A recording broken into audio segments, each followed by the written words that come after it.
Ilan pang personalidad ang ipinatatawag ng House Justice Committee para sa pagdinig dito sa impeachment complaints laban kay Vice President Sara Duterte. May ulat on the spot si Tina Panganiban Perez.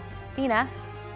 Kung pinasabina ng House Committee on Justice ang isang state auditor ng Commission on Audit at ang commissioner ng Bureau of Internal Revenue para sa hearing ng komite sa April 14 kaugnay ng impeachment complaints laban kay Vice President Sara Duterte.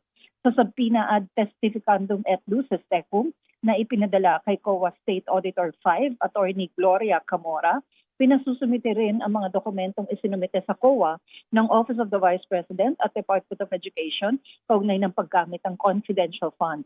Kasama rito ang mga check at voucher transaction mula December 22 o 2022 hanggang July 2023, liquidation reports at sworn certification ng mga kaukulang opisyal.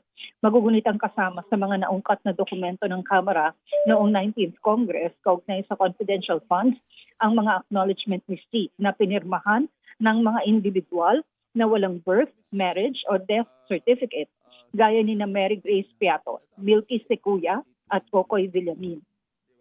Sa subpoena ad testificandum et lucis tecum naman na ipinadala kay BIR Commissioner Attorney Charlito Martin Mendoza, pinasusumite rin sa kanya mga tax records ni VP Duterte, kanyang asawang si Attorney Manasseh Carpio, at iba't ibang negosyo. Kabilang dito ang annual income tax returns ni VP Duterte at ni Carpio mula 2007 hanggang 2025.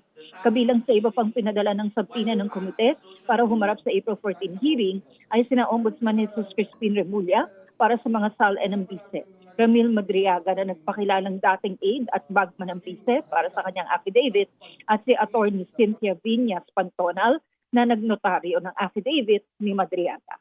Tony? Maraming salamat, Tina Panganiban Perez.